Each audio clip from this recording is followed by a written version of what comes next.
Chapitre 17. La catastrophe de Sir John Franklin. Le Forward parvint à couper directement le détroit de James Ross, mais ce ne fut pas sans peine. Il fallut employer la scie et les pétards. L'équipage éprouva une fatigue extrême. La température était heureusement fort supportable et supérieure à 30 degrés Fahrenheit et à celle que trouva James Ross à pareille époque. Le thermomètre marquait alors 34 degrés, soit moins 2 degrés centigrades. Le samedi, on doubla le cap Félix, à l'extrémité nord de la terre du roi Guillaume, l'une des îles moyennes de ces mers boréales. L'équipage éprouvait alors une impression forte et douloureuse. Il jetait des regards curieux mais tristes sur cette île dont il prolongeait la côte. En effet, il se trouvait en présence de cette terre du roi Guillaume, théâtre du plus terrible des drames des temps modernes. À quelques miles dans l'ouest, s'étaient à jamais perdus les Rébus et le Terror. Les matelots du Forward connaissaient bien les tentatives faites pour retrouver l'amiral Franklin et le résultat obtenu, mais ils ignoraient les affligeants détails de cette catastrophe. Or, tandis que le docteur suivait sur sa carte la marche du navire, plusieurs d'entre eux, Bell, Bolton, Simpson, s'approchèrent de lui et se mêlèrent à sa conversation. Bientôt, leurs camarades les suivirent, mus par une curiosité particulière.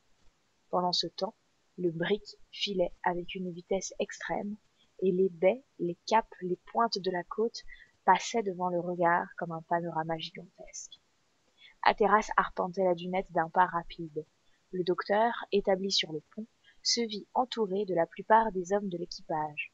Il comprit l'intérêt de cette situation et la puissance d'un récit fait dans de pareilles circonstances. Il reprit donc en ces termes la conversation commencée avec Johnson. Vous savez, mes amis, quels furent les débuts de Franklin. Il fut mousse comme Cook et Nelson. Après avoir employé sa jeunesse à de grandes expéditions marines, il résolut en 1845 de s'élancer à la recherche du passage du Nord-Ouest. Il commandait l'Erebus et le Terror, deux navires éprouvés qui venaient de faire avec James Ross en 1840 une campagne au pôle arctique. L'Erebus, monté par Franklin, portait 70 hommes d'équipage, tant officiers que matelots, avec Fitz-James pour capitaine, Gore, le Vescomte pour lieutenant, des vœux sergent couche pour maître d'équipage et Stanley pour chirurgien. Le Terror comptait 68 hommes, capitaine Crozier, lieutenant Little Hudson et Irvings, maître d'équipage Oresby et Thomas, chirurgien Pedy. Vous pouvez lire aux baies, aux caps, aux détroits, aux pointes, aux canaux, aux îles de ces parages le nom de la plupart de ces infortunés dont pas un n'a revu son pays. En tout 138 hommes.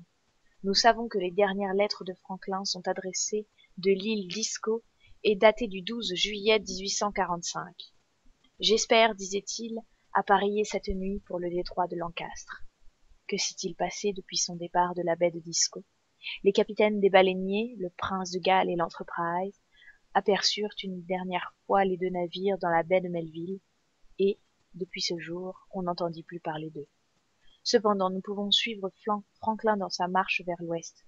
Il s'engage par les détroits de Lancastre et de Barrow, arrive à l'île d'Échey où il passe l'hiver de 1845 à 1846. « Mais comment as-tu connu ces détails ?» demanda Bell le charpentier. Par 3 tombes qu'en 1850, l'expédition Austin découvrit sur l'île. Dans ces tombes étaient inhumés 3 des matelots de Franklin. Puis ensuite, à l'aide du document trouvé par le lieutenant Hobson du Fox et qui porte la date du 25 avril 1848, nous savons donc qu'après leur hivernage, l'Erebus et le Terror remontèrent le détroit de Wellington jusqu'au 77e parallèle, mais qu'au lieu de continuer leur route au nord, route qui n'était sans doute pas praticable, ils revinrent vers le sud. Et ce fut leur perte, dit une voix grave. Le salut était au nord. Chacun se retourna. Hatteras, accoudé sur la balustrade de la dunette, venait de lancer à son équipage cette terrible observation. Sans doute, reprit le docteur, l'intention de Franklin était de rejoindre la côte américaine, mais les tempêtes l'assaillirent sur cette route funeste, et le 12 septembre 1846, les 2 navires furent saisis par les glaces. À quelques miles d'ici, au nord-ouest du cap Félix, ils furent entraînés encore jusqu'au nord-nord-ouest de la pointe Victory. Là même, fit le docteur en désignant un point dans la mer. Or, ajouta-t-il, les navires ne furent abandonnés que le 22 avril 1848. Que s'est-il donc passé pendant ces 19 mois? Qu'ont-ils fait, ces malheureux? Sans doute, ils ont exploré les terres environnantes, tenté tout pour leur salut, car l'amiral était un homme énergique, et, s'il n'a pas réussi, c'est que ses équipages l'ont trahi, peut-être, dit Hatteras d'une voix sourde. Les matelots n'osèrent pas lever les yeux. Ces paroles pesaient sur eux. Bref, le fatal document nous l'apprend encore, Sir John Franklin succombe à ses fatigues le 11 juin 1847.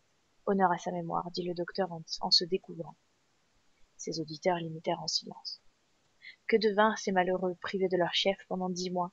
Ils restèrent à bord de leur navire et ne se décidèrent à les abandonner qu'en avril 1848. 500 hommes restaient encore sur 138. 105 hommes restaient encore sur 138. 33 étaient morts.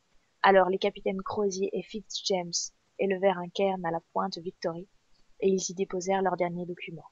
Voyez, mes amis, nous passons devant cette pointe. Vous pouvez encore apercevoir les restes de ce cairn, placé pour ainsi dire au point extrême que John Ross atteignit en 1831. Voici le cap Jane Franklin. Voici la pointe Franklin. Voici la pointe Le Vescompte. Voici la baie de l'Erebus, où l'on trouva la chaloupe faite avec les débris de l'un des navires et posée sur un traîneau. Là furent découverts des cuillères d'argent, des munitions en abondance, du chocolat, du thé, des livres de religion, car 105 surveillants sous la conduite du capitaine Crozier se mirent en route pour Great Fish River. Jusqu'où ont-ils pu parvenir? Ont-ils réussi à gagner la baie d'Hudson? Quelques-uns survivent-ils? Que sont-ils devenus depuis ce dernier départ? Ce qu'ils sont devenus, je vais vous l'apprendre, dit John Hatteras d'une voix forte. Oui, ils ont tâché d'arriver à la baie d'Hudson et ils se sont fractionnés en plusieurs troupes. Oui, ils ont pris la route du sud. Oui, en 1854, une lettre du docteur Ray apprit qu'en 1850, les Esquimaux avaient rencontré sur cette terre du roi Guillaume un détachement de 40 hommes chassant le veau marin, voyageant sur la glace, traînant un bateau, maigri, hâve, exténué de fatigue et de douleur. Et plus tard, ils découvraient 30 cadavres sur le continent, et 5 sur une île voisine. Les uns à demi enterrés, les autres abandonnés sans sépulture. Ceux-ci sous un bateau renversé, ceux-là sous les débris d'une tente, ici un officier, son télescope à l'épaule et son fusil chargé près de lui, plus loin, les chaudières avec les restes d'un repas horrible. À ces nouvelles, l'amirauté pria la compagnie de la baie d'Hudson d'envoyer ses agents les plus habiles sur le théâtre de l'événement. Ils descendirent la rivière de Back jusqu'à son embouchure, ils visitèrent les îles de Montréal, Maconochie, la pointe d'Augle, mais rien. Tous ces infortunés étaient morts de misère, morts de souffrance, morts de faim en essayant de prolonger leur existence par les ressources épouvantables du cannibalisme. Voilà ce qu'ils sont devenus le long de cette route du sud jonchée de leurs cadavres mutilés. Eh bien, voulez-vous encore marcher sur leurs traces? La voix vibrante, les gestes passionnés, la physionomie ardente d'Hatteras produisirent un effet indescriptible. L'équipage, surexcité par l'émotion en présence de ces terres funestes, s'écria tout d'une voix « Au nord! Au nord !» Eh bien, au nord, le salut et la gloire sont là, au nord, le ciel se déclare pour nous, le vent change, la passe est libre, Paris à virer. Les matelots se précipitèrent à leur poste de manœuvre, les ice streams se dégageaient peu à peu, le Forward évolua rapidement et se dirigea en forçant de vapeur vers le canal de McClintock. Hatteras avait eu raison de compter sur une mer plus libre. Il suivait en la remontant la route présumée de Franklin. Il longeait la côte orientale de la terre du prince de Galles, suffisamment déterminé alors, tandis que la rive opposée est encore inconnue. Évidemment, la débâcle... Oups, pardon... Fausse manip. J'y suis. Évidemment, la débâcle des glaces vers le sud s'était faite par les pertuis de l'est, car ce détroit paraissait être entièrement dégagé. Aussi, le Forward fut-il en mesure de regagner le temps perdu. Il força de vapeur, si bien que le 14 juin, il dépassait la baie d'Osborne et les points extrêmes atteints dans les expéditions de 1851. Les glaces étaient encore nombreux dans le détroit, mais la mer ne menaçait plus de manquer à la quille du Forward. Chapitre 18. La route au nord. L'équipage paraissait avoir repris ses habitudes de discipline et d'obéissance. Les manœuvres rares et peu fatigantes lui laissaient de nombreux loisirs. La température se maintenait au-dessus du point de congélation, et le dégel devait avoir raison des plus grands obstacles de cette navigation. Duc, familier et sociable, avait noué des relations d'une amitié sincère avec le docteur Claybonny. Ils étaient au mieux. Mais comme en amitié, il y a toujours un ami sacrifié à l'autre. Il faut avouer que le docteur n'était pas l'autre. Duc faisait de lui tout ce qu'il voulait. Le docteur obéissait comme un chien à son maître. Duc, d'ailleurs, se montrait aimable envers la plupart des matelots et des officiers du bord. Seulement, par instinct sans doute, il fuyait la société de Chandon. Il avait aussi conservé une dent, et quelle dent, contre Pen et Fokker. Sa haine pour eux se traduisait en grognements mal contenus à leur approche. Ceux-ci d'ailleurs n'osaient plus s'attaquer au chien du capitaine, à son génie familier, comme le disait Clifton. En fin de compte, l'équipage avait repris confiance et se tenait bien. Il semble, dit un jour James Wall à Richard Chandon, que nos hommes aient pris au sérieux les discours du capitaine. Ils ont l'air de ne plus douter du succès. Ils ont tort, répondit Chandon. S'ils réfléchissaient, s'ils examinaient la situation, ils comprendraient que nous marchons d'imprudence en imprudence. Cependant, reprit Wall, nous voici dans une mer plus libre. Nous revenons vers des routes déjà connues. N'exagérez-vous pas, Chandon? Je n'exagère en rien, Wall. La haine, la jalousie, si vous le voulez, que m'inspire Hatteras ne m'aveugle pas. Répondez-moi, avez-vous visité les soutes au charbon? Non, répondit Wall. Eh bien, descendez-y, et vous verrez avec quelle rapidité nos approvisionnements diminuent. Dans le principe, on aurait dû naviguer surtout à la voile, l'hélice étant réservée pour remonter les courants ou les vents contraires. Notre combustible ne devait être employé qu'avec la plus sévère économie.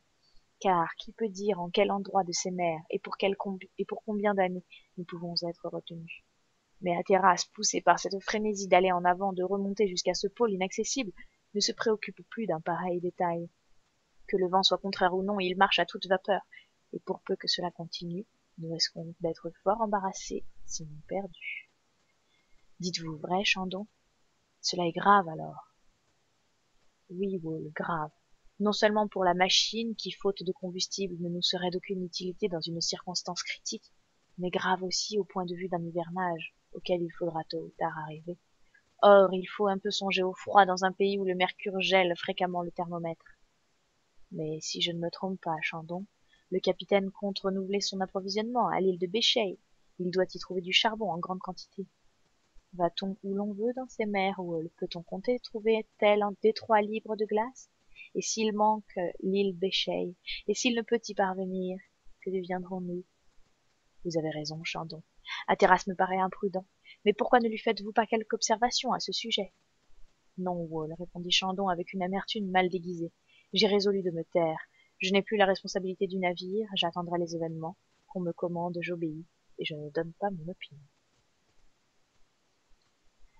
Permettez-moi de vous dire que vous avez tort, Chandon, puisqu'il s'agit d'un intérêt commun et que ces imprudences du capitaine peuvent nous coûter fort cher à tous. Et si je lui parlais, Wall, m'écouterait-il? Wall n'osa répondre affirmativement. Mais, ajouta-t-il, il écouterait peut-être les représentations de l'équipage. L'équipage, fit Chandon en haussant les épaules. Mais mon pauvre Wall, vous ne l'avez donc pas observé. Il est animé de tout autre sentiment que celui de son salut. Il sait qu'il s'avance vers le 72e parallèle, et qu'une somme de 1000 livres lui est acquise par chaque degré gagné au-delà de cette latitude. Vous avez raison, Chandon, répondit Wall, et le capitaine a pris là le meilleur moyen de tenir ses hommes. Sans doute, répondit Chandon, pour le présent du moins. Que voulez-vous dire? Je veux dire qu'en l'absence de danger ou de fatigue, par une mer libre, cela ira tout seul. Hatteras les a pris par l'argent. Mais ce que l'on fait pour l'argent, on le fait mal. Viennent donc les circonstances difficiles, les dangers, la misère, la maladie, le découragement, le froid, au-devant duquel nous nous précipitons en insensés. Et vous verrez si ces gens-là se souviennent encore d'une prime à gagner. Alors, selon vous, Chandon, Hatteras ne réussira pas? Non, Wall, il ne réussira pas. Dans une pareille entreprise, il faut entre les chefs une parfaite communauté d'idées, une sympathie qui n'existe pas. J'ajoute qu'Hatteras est un fou, son passé tout entier le prouve. Enfin, nous verrons. Il peut arriver des circonstances telles que l'on soit forcé de donner le commandement du navire à un capitaine moins aventureux. Cependant, dit Wall, en secouant la tête d'un air de doute, Hatteras sera toujours pour lui. Il aura, répliqua Chandon en interrompant l'officier, il aura le docteur Claybonny, un savant qui ne pense qu'à savoir. Johnson, un marin esclave de la discipline, et qui ne prend pas la peine de raisonner, peut-être un ou deux hommes encore, comme Bell le charpentier, 4 au plus, et nous sommes 18 à bord. Non, Wall, Hatteras n'a pas la confiance de l'équipage, il le sait bien, il l'amorce par l'argent.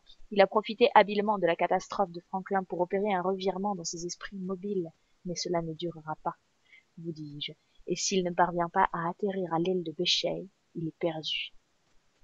Si l'équipage pouvait se douter, je vous engage, répondit vivement Chandon, à ne pas lui communiquer ses observations. Il les fera de lui-même. En ce moment d'ailleurs, il est bon de continuer à suivre la route du Nord. Mais qui sait si ce qu'Hatteras croit être une marche vers le pôle n'est pas un retour sur ses pas. Au bout du canal McClintock est la baie Melville, et là débouche cette suite de détroits qui ramène à la baie de Baffin. Qu'Hatteras y prenne garde, le chemin de l'ouest est plus facile que le chemin du nord. On voit par ces paroles quelles étaient les dispositions de Chandon et combien le capitaine avait droit de pressentir un traître en lui. Chandon raisonnait juste d'ailleurs, quand il attribuait la satisfaction actuelle de l'équipage à cette perspective de dépasser bientôt le 72e parallèle. Cet appétit d'argent s'empara des moins audacieux du bord. Clifton avait fait le compte de chacun avec une grande exactitude. En retranchant le capitaine et le docteur, qui ne pouvaient être admis à partager la prime, il restait 16 hommes sur le Forward. La prime était de 1000 livres, et cela donnait une somme de 62 livres et demi par tête et par degré.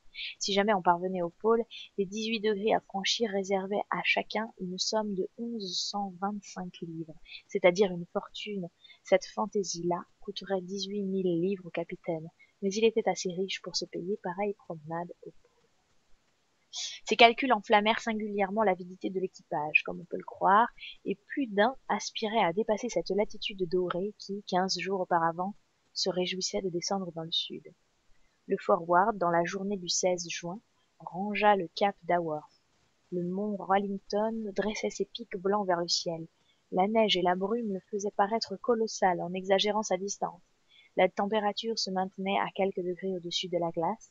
Des cascades et des cataractes improvisées se développaient sur les flancs de la montagne. Des avalanches se précipitaient avec une détonation semblable aux décharges continues de la grosse artillerie. Les glaciers, étalés en longues nappes blanches, projetaient une immense réverbération dans l'espace. La nature boréale, aux prises avec le dégel, offrait aux yeux un splendide spectacle. Le brick rasait la côte de fort près. On apercevait sur quelques rocs abrités de rares bruyères, dont les fleurs rosées sortaient timidement d'entre les neiges, des lichens maigres d'une couleur rougeâtre et les pousses d'une espèce de saule nain qui rampait sur le sol. Enfin, le 19 juin, par ce fameux 72e degré de latitude, on doubla la pointe Minto qui forme l'une des extrémités de la baie Omanu. Le brick entra dans la baie de Melville, surnommée la mer d'argent par Bolton. Ce joyeux marin se livra sur ce sujet à 1000 facéties, dont ce bon vieux Claybonny rit à grand cœur. La navigation du Forward, malgré une forte brise du nord-est, fut assez facile pour que, le 23 juin, il dépassât le 74e degré de latitude. Il se trouvait au milieu du bassin de Melville, l'une des mers les plus considérables de ces régions. Cette mer fut traversée pour la première fois par le capitaine Parry dans sa grande expédition de 1819, et ce fut là que son équipage gagna la prime de 5000 livres promise par acte du gouvernement. Clifton se contenta de remarquer qu'il y avait 2 degrés du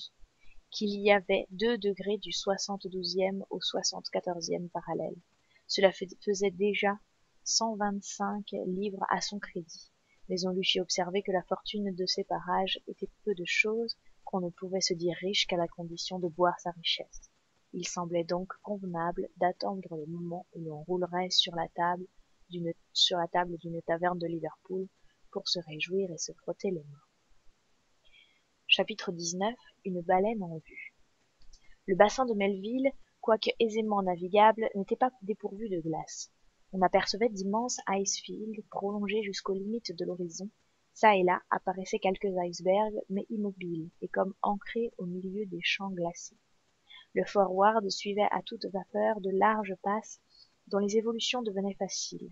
Le vent changeait fréquemment, sautant avec brusquerie d'un point du compas à l'autre. Une variabilité du vent dans les mers arctiques est un fait remarquable, et souvent quelques minutes à peine séparent un calme plat d'une tempête désordonnée. C'est ce qu'Hatteras éprouva le 23 juin, au milieu même de l'immense baie.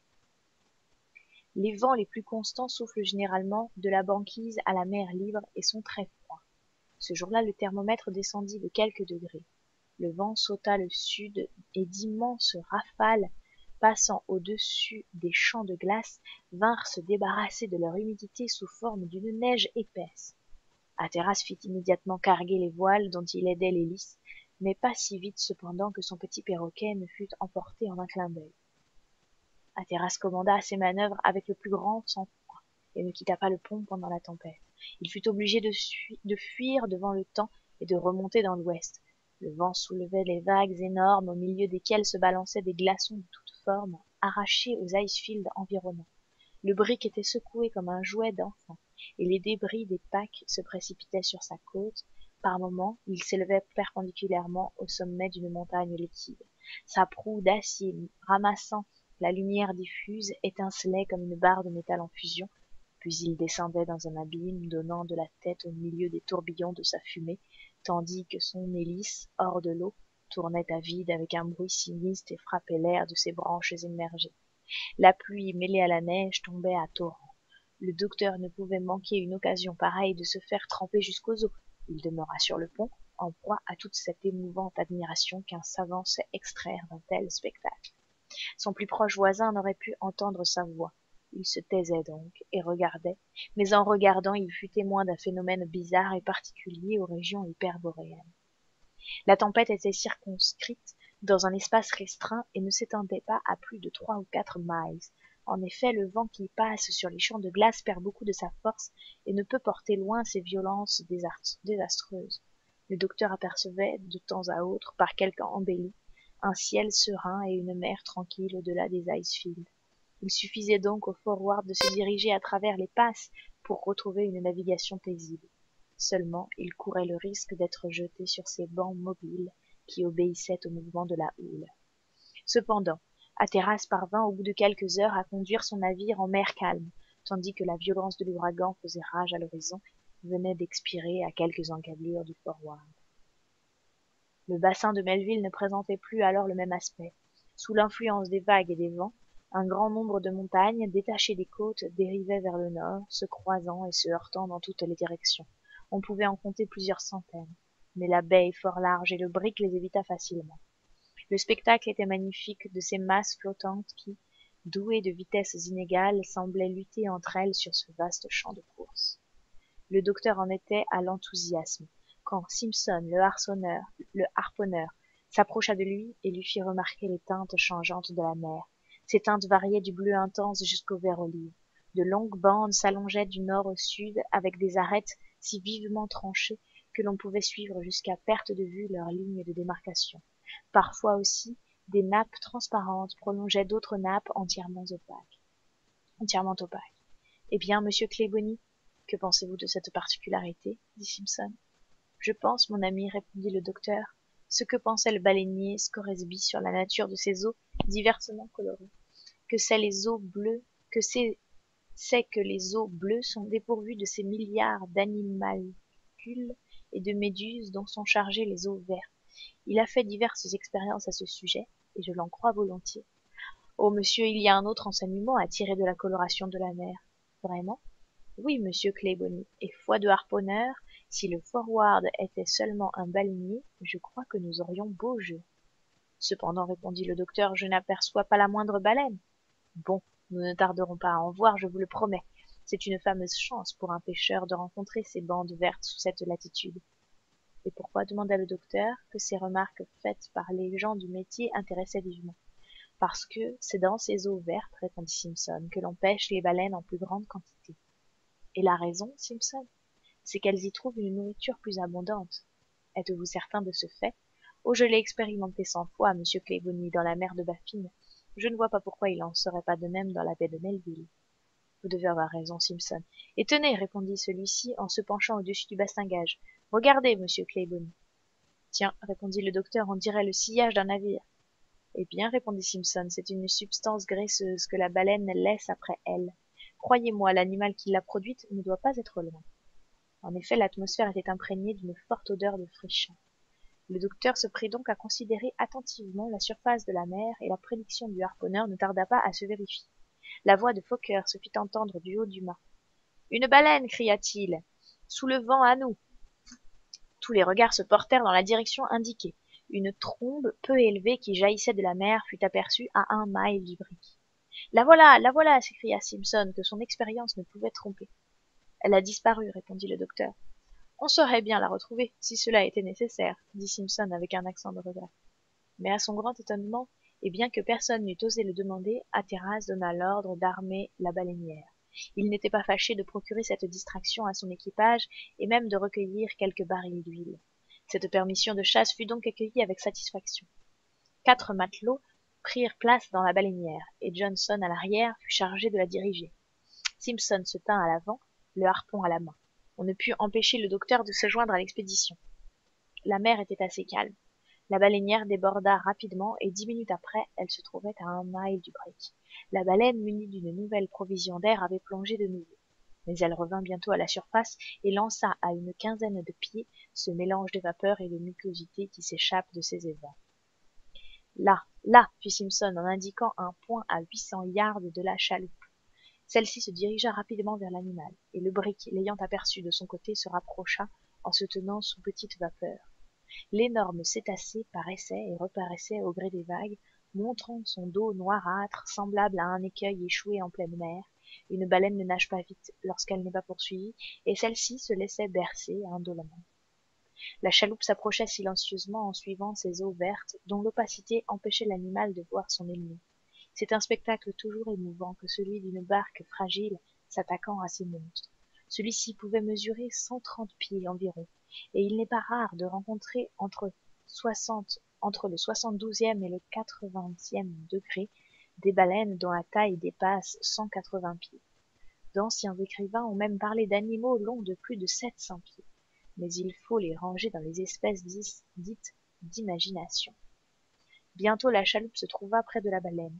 Simpson fit un signe de la main, les rames s'arrêtèrent, et brandissant son harpon, l'adroit marin se lança avec force. Cet engin armé de javelines barbelées s'enfonça dans l'épaisse couche de graisse. La baleine, blessée, rejeta sa queue en arrière et plongea. Aussitôt, les 4 avirons furent relevés perpendiculairement. La corde, attachée au harpon et disposée à l'avant, se déroula avec une rapidité extrême, et la chaloupe fut entraînée pendant que Johnson la dirigeait adroitement. La baleine, dans sa course, s'éloignait du brick et s'avançait vers les icebergs en mouvement. Pendant une demi-heure, elle fila ainsi. Il fallait mouiller la corde du harpon pour qu'elle ne prît pas feu par le frottement. Lorsque la vitesse de l'animal parut se ralentir, la corde fut retirée, peu à peu, soigneusement roulée sur elle-même. La baleine reparut bientôt à la surface de la mer qu'elle battait de sa queue formidable. De véritables trombes d'eau soulevées par elle retombaient en pluie violente sur la chaloupe. Celle-ci se rapprocha rapidement. Simpson avait saisi une longue lance et s'apprêtait à combattre l'animal corps à corps. Mais celui-ci prit à toute vitesse par une passe que 2 montagnes de glace laissaient entre elles. La poursuite devenait alors extrêmement dangereuse. « Diable !» fit Johnson. « En avant, en avant ! Ferme, mes amis !» s'écria Simpson, possédé par la furie de la chasse. « La baleine est à nous !»« Mais nous ne pouvons la suivre dans les icebergs, » répondit Johnson en maintenant la chaloupe. « Si, si !» cria Simpson. « Non, non !» firent quelques matelots. « Oui !» s'écriaient les autres. Pendant la discussion, la baleine s'était engagée entre les 2 montagnes flottantes que la houle et le vent tendaient à réunir. La chaloupe remorquée menaçait d'être entraînée dans cette passe dangereuse quand Johnson, s'élançant en avant, une hache à la main, coupa la corde. Il était temps, les 2 montagnes se rejoignaient avec une irrésistible puissance, écrasant entre elles le malheureux animal. « Perdu !» s'écria Simpson. « Sauvé !» répondit Johnson. « Ma foi, fit le docteur, qui n'avait pas sourcillé, cela valait la peine d'être vu. » La force d'écrasement de ces montagnes est énorme. La baleine venait d'être victime d'un accident souvent répété dans ces mers. Scoresby raconte que, au cours d'un seul été, 30 baleiniers ont ainsi péri dans la baie de Baffin. Il vit un 3-mâts aplati en 1 minute entre 2 immenses murailles de glace, qui se rapprochant avec une effroyable rapidité le firent disparaître corps et biens. 2 autres navires, sous ses yeux, furent percés de part en part, comme à coups de lance, par des glaçons aigus de plus de 100 pieds de longueur qui se rejoignirent à travers les bordages. Quelques instants après, la chaloupe accostait le brick et reprenait sur le pont sa place accoutumée. « C'est une leçon, » dit Chandon à haute voix, « pour les imprudents qui s'aventurent dans les passes. »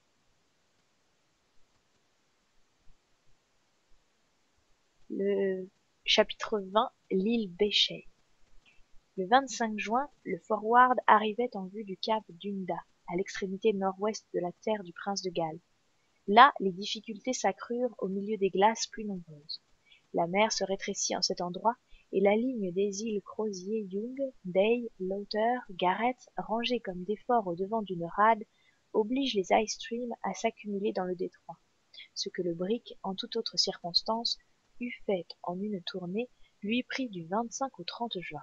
Il s'arrêtait, revenant sur ses pas, attendait l'occasion favorable pour ne pas manquer l'île Beechey, dépensant beaucoup de charbon, se contentant de modérer son feu pendant ses haltes, mais sans jamais l'éteindre afin d'être en pression à toute heure du jour et de la nuit. Hatteras connaissait aussi bien que Chandon l'état de son approvisionnement. Mais, certain de trouver du combustible à l'île Beechey, il ne voulait pas perdre une minute par mesure d'économie, et il était fort retardé par suite de son détour dans le sud, et s'il avait pris la précaution de quitter l'Angleterre dès le mois d'avril, il ne se trouvait pas plus avancé maintenant que les expéditions précédentes à pareille époque. Le 30, on releva le cap Walker, à l'extrémité nord-est de la terre du prince de Galles. C'est le point extrême que Kennedy et Belot aperçurent le 3 mai 1852, après une excursion à travers tout le nord Somerset. Déjà en 1851, le capitaine Omaney de l'expédition Austin avait eu le bonheur de pouvoir y ravitailler son détachement. Ce cap, fort élevé, est remarquable par sa couleur d'un rouge-brun. De là, dans les temps clairs, la vue peut s'étendre jusqu'à l'entrée du cap Wellington. Vers le soir, on vit le cap Belot, séparé du cap Walker par la baie de Macléon. Le cap Belot fut ainsi nommé, en présence du jeune officier français, que l'expédition anglaise salua d'un triple hurrah. En ces endroits, la côte est faite d'une pierre calcaire jaunâtre d'apparence très rugueuse. Elle est défendue par d'énormes glaçons que les vents du nord y entassent de la façon la plus imposante. Elle fut bientôt perdue de vue par le Forward, qui s'ouvrit au travers des glaces mal cimentées. Un chemin vers l'île de Beechey s'ouvrit, traversant le détroit de Barrow. Hatteras, résolu à marcher en ligne droite pour ne pas être entraîné au-delà de l'île, ne quitta guère son poste pendant les jours suivants. Il montait fréquemment dans les barres de perroquets pour choisir les passes avantageuses. Tout ce que peuvent faire l'habileté, le sang-froid, l'audace, le génie même d'un marin, il le fit pendant cette traversée du détroit. La chance, il est vrai, ne le favorisait guère, car à cette époque, il eût dû trouver la mer à peu près libre, mais enfin, en ne ménageant ni sa vapeur, ni son équipage, ni lui-même, il parvint à son but. Le 3 juillet, à 11 heures du matin, l'Icemeister signala une terre dans le nord. Son observation faite, Hatteras reconnut l'île de Beechey, ce rendez-vous général des navigateurs arctiques. Là touchèrent presque tous les navires qui s'aventuraient dans ces mers. Là, Franklin établit son premier hivernage avant de s'enfoncer dans le détroit de Wellington. Là, Creswell, le lieutenant de McClure, après avoir franchi 470 miles sur les glaces, rejoignit le Phoenix et revint en Angleterre. Le dernier navire qui mouilla à l'île Beechey avant le Forward fut le Fox. McClintock s'y ravitailla le 11 août 1855 et y répara les habitations et les magasins. Il n'y avait pas 2 ans de cela. Hatteras était au courant de ces détails. Le cœur du maître d'équipage battait fort à la vue de cette île. Lorsqu'il la visita, il était alors quartier-maître à bord du Phoenix. Hatteras l'interrogea sur la disposition de la côte, sur les facilités du mouillage, sur l'atterrissement possible. Le temps se faisait magnifique. La température se maintenait à 57 degrés Fahrenheit, soit 14 degrés centigrades. Eh bien, Johnson, demanda le capitaine, vous y reconnaissez-vous? Oui, capitaine, c'est bien l'île de Beechey. Seulement il nous faudra laisser porter un peu au nord, la côte y est plus accostable. Mais les habitations, les magasins, dit Hatteras. Oh, vous ne pourrez les voir qu'après avoir pris terre. Ils sont abrités derrière des monticules que vous apercevez là-bas. Et vous y avez transporté des provisions considérables? Considérables, capitaine. Ce fut ici que l'amirauté nous envoya, en 1853, sous le commandement du capitaine Eaglefield, avec le steamer, le Phoenix et un transport chargé de provisions, le Brie d'Alban. Nous apportions de quoi ravitailler une expédition tout entière. Mais le commandant du Fox a largement puisé à ses provisions en 1855, dit Hatteras. Soyez tranquille, capitaine, répliqua Johnson, il en restera pour vous. Le froid conserve merveilleusement, et nous trouverons tout cela frais et en bon état comme au premier jour. Les vivres ne me préoccupent pas, répondit Hatteras, j'en ai pour plusieurs années, ce qu'il me faut c'est du charbon. Eh bien, capitaine, nous en avons laissé plus de 1000 tonneaux, ainsi vous pouvez être tranquille. Approchons-nous, reprit Hatteras, qui, sa lunette à la main, ne cessait d'observer la côte. Vous voyez cette pointe, reprit Johnson. Quand nous l'aurons doublée, nous serons bien près de notre mouillage. Oui, c'est bien de cet endroit que nous sommes partis pour l'Angleterre avec le lieutenant Cresswell et les 12 malades de l'Investigator. Mais si nous avions eu le bonheur de rapatrier le lieutenant et le capitaine McClure, l'officier Belleau, qui nous accompagnait sur le Phoenix, n'a jamais revu son pays. Ah, c'est là un triste souvenir, mais capitaine, je pense que nous devons mouiller ici même. Bien, répondit Hatteras, et il donna les ordres en conséquence. Le Forward se trouvait dans une petite baie naturellement abritée contre les vents du nord, de l'est et du sud, et à une encablure de la côte environ. Monsieur Wall, dit Hatteras, vous ferez préparer la chaloupe et vous l'enverrez avec 6 hommes pour transporter le charbon à bord. Oui, capitaine, répondit Wall. Je vais me rendre à terre dans la pirogue avec le docteur et le maître d'équipage. Monsieur Chandon, vous voudrez bien nous accompagner. À vos ordres, répondit Chandon. Quelques instants après, le docteur, muni de son attirail de chasseur et de savant, prenait place dans la pirogue avec ses compagnons. 10 minutes plus tard, il débarquait sur une côte assez basse et rocailleuse. Guidez-nous, Johnson, dit Hatteras. Vous y retrouvez-vous? Parfaitement, capitaine. Seulement voici un monument que je ne m'attendais pas à rencontrer à cet endroit.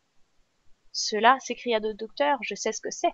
Approchons-nous. Cette pierre va nous dire d'elle-même ce qu'elle est venue faire jusqu'ici.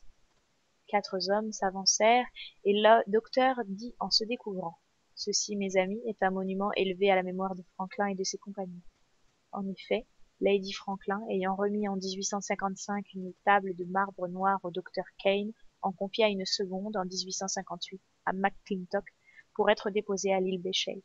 McClintock s'acquitta religieusement de ce devoir et il plaça cette table non loin d'une stèle funéraire érigée déjà à la mémoire de Belleau par les soins de Sir John Barrow.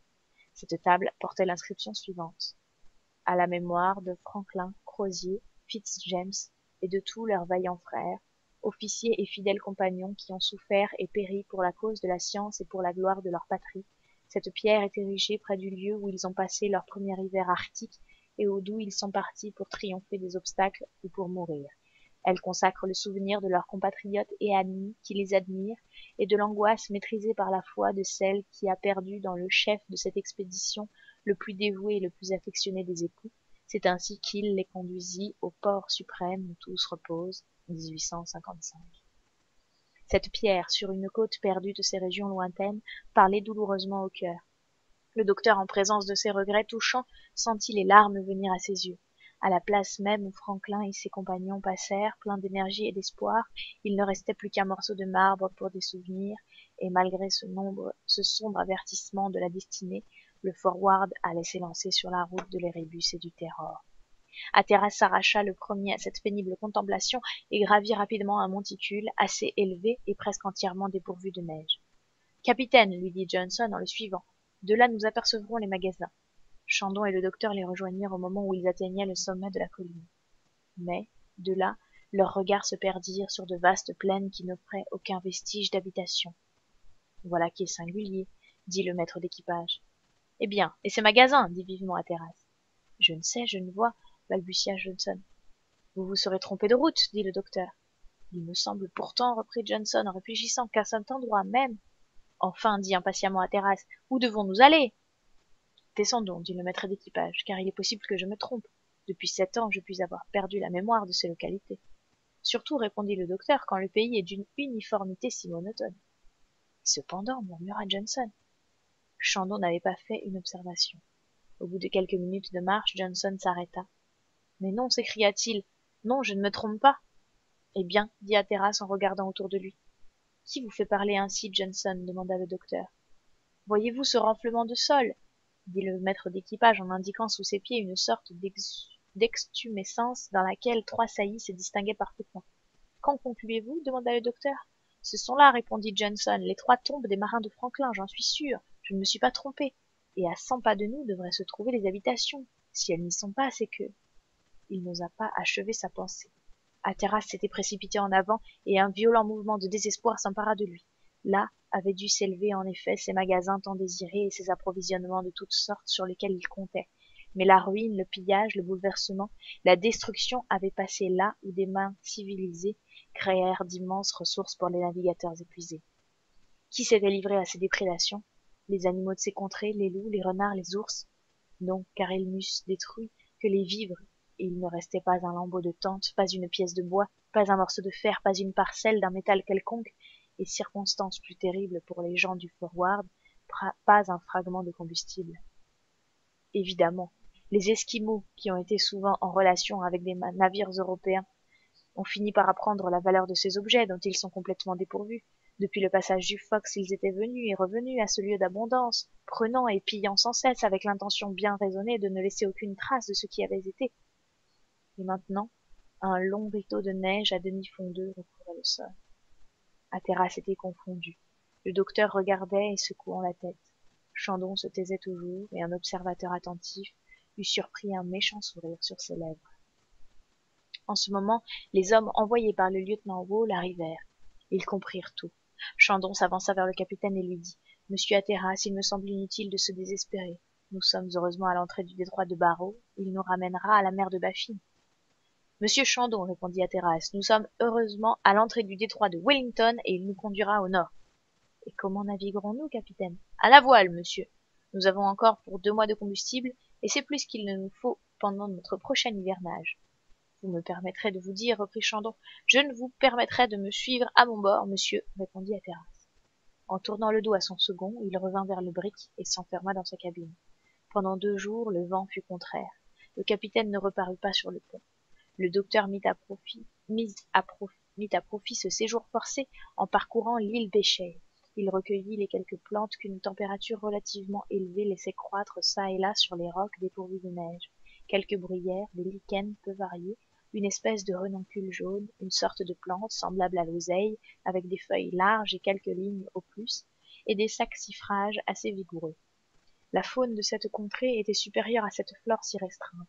Le docteur aperçut de longues troupes d'oies et de grues qui s'enfonçaient dans le nord, des perdrix, des eiderducs, d'un bleu noir, des chevaliers, sortes d'échassiers de la classe des scolopax, des northern divers, plongeurs au corps très long, de nombreux ptarmites, espèces de gélinottes fort bonnes à manger, des dovekis avec le corps noir, les ailes tachetées de blanc, les pattes et le bec rouges comme du corail, les bandes criardes de kittiwake et les gros loons au ventre blanc représentaient dignement l'ordre des oiseaux.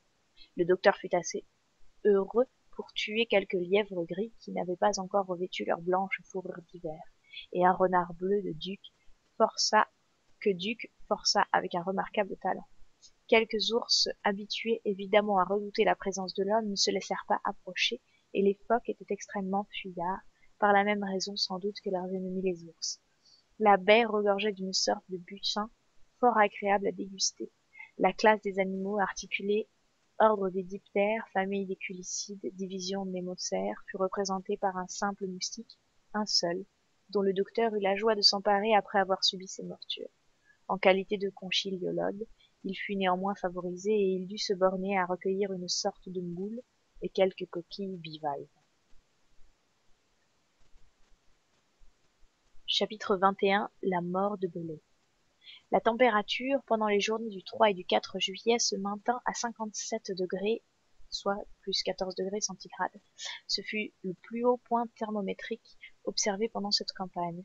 Mais le jeudi 5, le vent passa dans le sud-est et fut accompagné de violents tourbillons de neige. Le thermomètre tomba dans la nuit précédente de 23 degrés. Hatteras, sans se préoccuper des mauvaises dispositions de l'équipage, donna l'ordre d'appareiller. Depuis 13 jours, c'est-à-dire depuis le cap d'Unda, le Forward n'avait pu gagner un nouveau degré dans le nord, aussi le parti représenté par Clifton n'était pas satisfait. Ses désirs, il est vrai, se trouvèrent en accord avec ce moment, avec la résolution du capitaine de s'élever dans le canal de Wellington, et il ne fit pas de difficulté pour manœuvrer.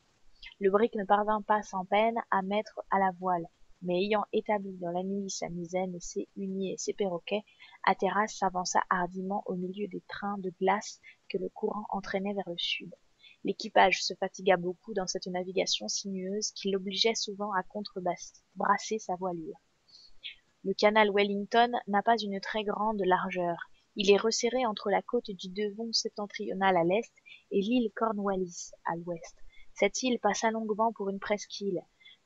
Ce fut Sir John Franklin qui la contourna en 1846 par sa côte occidentale en revenant de sa pointe au nord du canal.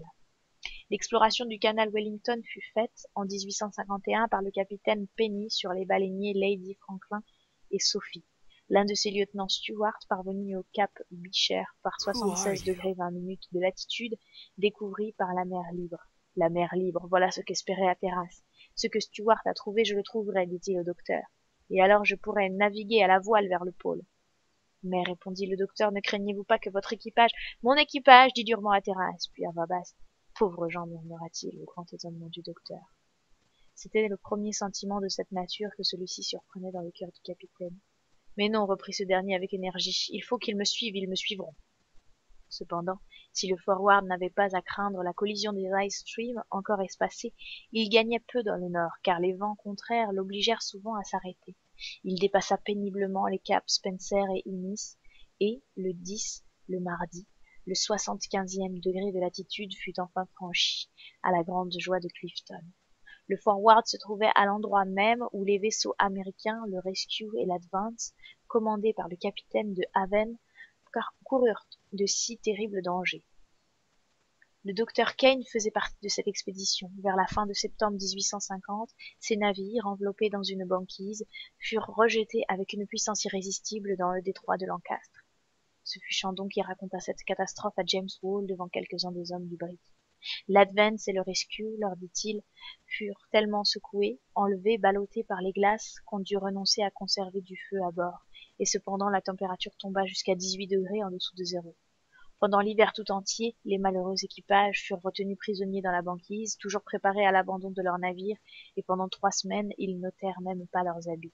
Ce fut dans cette situation épouvantable qu'après une dérive de 1000 miles, ils furent drossés jusque dans le milieu de la mer de Baffin.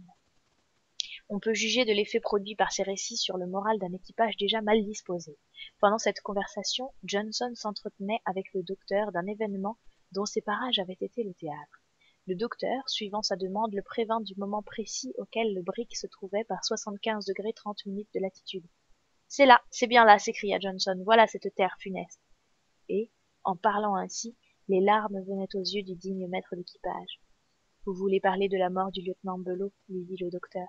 « Oui, monsieur Claybonny, de ce brave officier de tant de cœur et de tant de courage. Et c'est ici, dites-vous, que cette catastrophe eut lieu, ici même, sur cette partie de la côte du North Devon. Oh, il y a eu dans tout cela une très grande fatalité, et ce fut le malheur ne serait pas arrivé si le capitaine Pullen fût revenu plus tôt à son bord. Que voulez-vous dire, Johnson? Écoutez-moi, monsieur Claybonny, et vous verrez à quoi tient souvent l'existence. Vous savez que le lieutenant Belot fit une première campagne à la recherche de Franklin en 1850. Oui, Johnson, sur le prince Albert. Eh bien, en 1853, de retour en France, il obtint la permission d'embarquer sur le Phoenix, à bord duquel je me trouvais en qualité de matelot sous le capitaine Eaglefield. Nous venions avec le Braid Alban de transporter les approvisionnements à l'île Béchet. Ceux-là qui nous ont si malheureusement fait défaut. C'est cela même, monsieur Claybonny. Nous arrivâmes à l'île Béchet au commencement d'août. Le 10 de ce mois, le capitaine Eaglefield quitta le Phoenix pour rejoindre le capitaine Pullen, séparé depuis un mois de son navire, le North Star. À son retour, il comptait expédier à Sir Edward Belcher, qui hivernait dans le canal de Wellington, les dépêches de l'amirauté. Or, peu après le départ de notre capitaine, le commandant Pullen regagna son bord. Que n'y est-il revenu avant le départ du capitaine Eaglefield? Le lieutenant Belot, craignant que l'absence de notre capitaine ne se prolongeât et ne sachant que les dépêches de l'amirauté étaient pressées, offrit de les porter lui-même. Il laissa le commandement des 2 navires au capitaine Pullen et partit, le 12 août, avec un traîneau et un canot en caoutchouc. Il emmenait avec lui Harvey, le quartier-maître du North Star, 3 matelots, Madden, David Hook et moi. Nous supposions que Sir Edward Belcher devait se trouver aux environs du cap Beecher, au nord du canal. Nous nous dirigeâmes donc de ce côté dans notre traîneau, en serrant de près les rivages de l'Est. Le premier jour, nous campâmes à 3 miles du camp Innis. Le lendemain, nous nous arrêtions sur un glaçon à 3 miles à peu près du cap Bowden. Pendant la nuit, claire d'ailleurs comme le jour, la terre étant à 3 miles, le lieutenant Belot résolut d'y aller camper. Il essaya de s'y rendre dans le canot de caoutchouc. 2 fois, une violente brise du sud-est le repoussa. À leur tour, Harvey et Maiden tentèrent le passage et furent plus heureux. Ils s'étaient unis d'une corde, et ils établirent une communication entre le traîneau et la côte. 3 objets furent transportés au moyen de cette corde, mais à une 4e tentative, nous sentîmes notre glaçon se mettre en mouvement. Monsieur Belot cria à ses compagnons de lâcher la corde et nous fûmes entraînés, le lieutenant David Hooke et moi, à une grande distance de la côte. À ce moment, le vent soufflait avec une force de sud-est et il neigeait. Mais nous ne courions pas encore de grands dangers et il pouvait bien en revenir, puisque nous en sommes revenus nous autres. Johnson s'interrompit un instant en considérant cette côte fatale, puis il reprit. Après avoir perdu de vue nos compagnons, nous essayâmes d'abord de nous abriter sous la tente de notre traîneau, mais en vain. Alors, avec nos couteaux, nous commençâmes à nous tailler une maison dans la glace. Monsieur Belot s'assit une demi-heure et s'entretint avec nous sur le danger de notre situation. Je lui dis que je n'avais pas peur. Avec la protection de Dieu, nous répondit-il, pas un cheveu ne tombera de notre tête. Je lui demandai alors quelle heure il était. Il répondit environ 6h15. C'était 6h15 du matin, le jeudi 18 août. Alors monsieur Belot attacha ses livres et dit qu'il voulait aller voir comment la glace flottait. Il était parti depuis 4 minutes seulement quand j'allais, pour le chercher, faire le tour du même glaçon sur lequel nous étions abrités, mais je ne pus le voir, et, retournant à notre retraite, j'aperçus son bâton du côté opposé d'une crevasse d'environ 5 toises de large, où la glace était toute cassée. J'appelai alors, mais sans réponse. À cet instant, le vent soufflait très fort. Je cherchai encore autour du glaçon, mais je ne découvris aucune trace du pauvre lieutenant. Et que supposez-vous demanda le docteur ému de ce récit. Je suppose que, quand M. Belot sortit de la cachette, le vent l'emporta dans la crevasse, et son pantelot étant boutonné, il ne put nager pour revenir à la surface.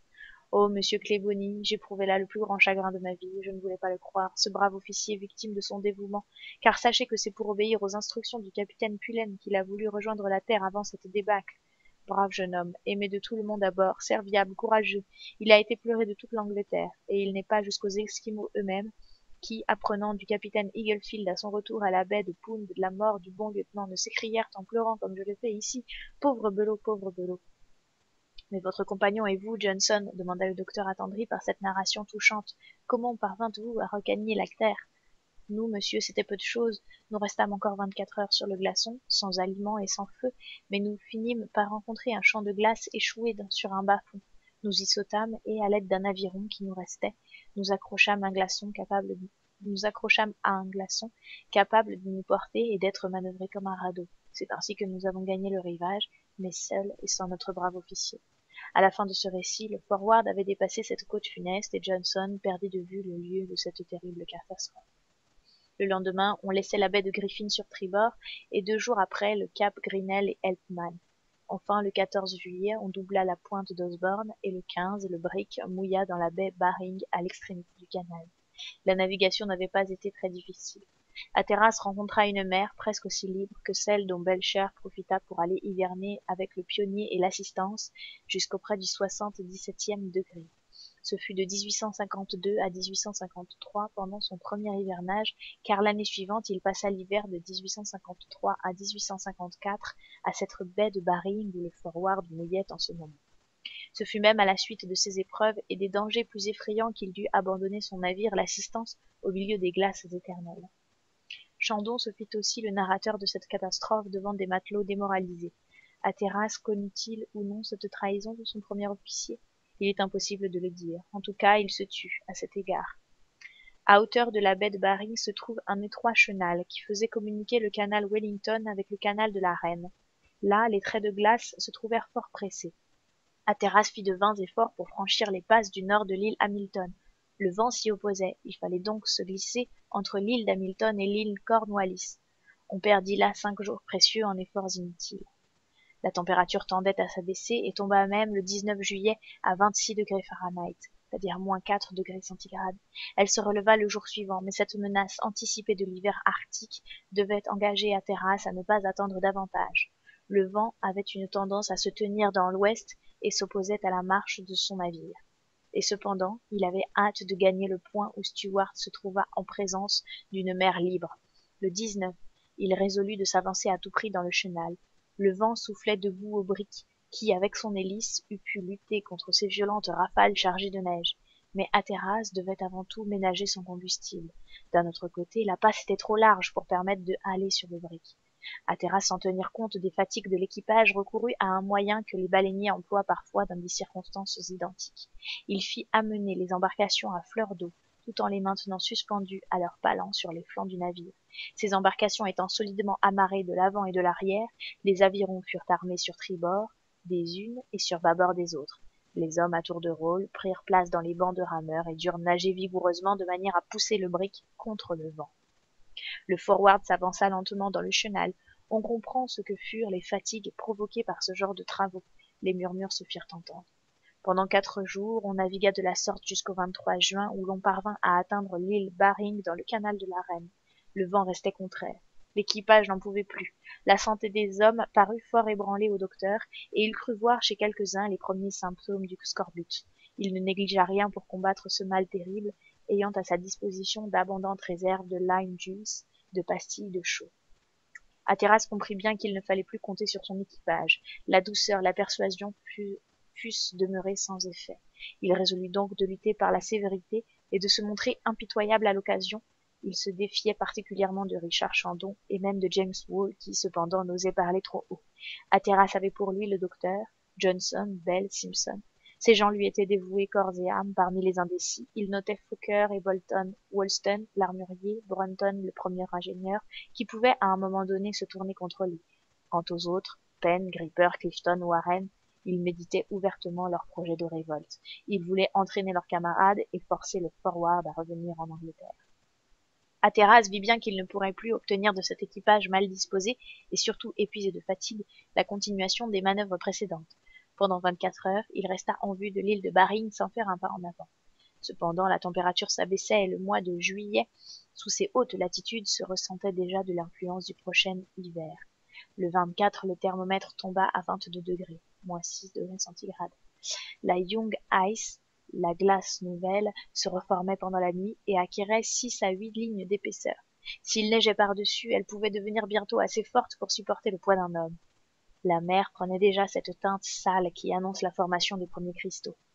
Hatteras ne se méprenait pas à ces symptômes alarmants.